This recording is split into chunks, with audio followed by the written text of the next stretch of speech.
अरावली पहाड़ियों को लेकर देश भर में जो बवाल मचा हुआ है, उस पर केंद्रीय पर्यावरण मंत्री भूपेंद्र यादव ने स्थिति पूरी तरह से साफ कर दी है।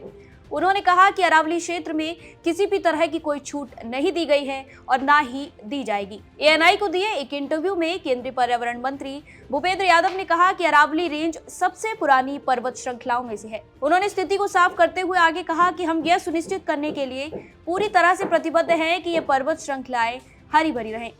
इसके साथ ही सुरक्षा के लिए मानक भी स्थापित किए जाने चाहिए। पर्यावरण मंत्री आगे कहते हैं कि हमने ग्रीन अरावली वॉल आंदोलन भी शुरू किया। मुद्दा ये है कि अरावली रेंज की परिभाषा सुप्रीम कोर्ट के सामने पेश की गई है। सुप्रीम कोर्ट ने अपने फैसले में दो बातें कही हैं जिन्हें लोग छिपा रहे हैं।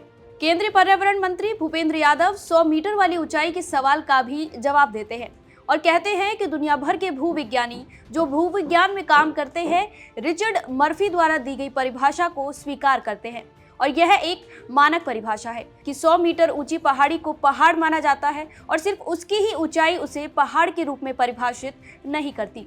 ऊंचाई से लेकर जमीन के स्तर तक पूरे 100 मीटर की सुरक्षा की जाती है और 90% क्षेत्र सुरक्षित है।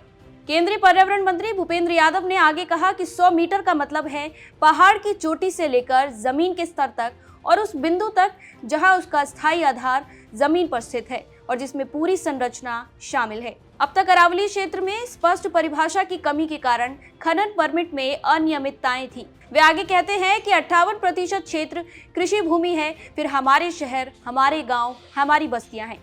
इसके अलावा हमारे पास हमारा संरक्षित क्षेत्र है जिसका लगभग 20% संरक्षित है और आप वहां कुछ भी नहीं कर सकते।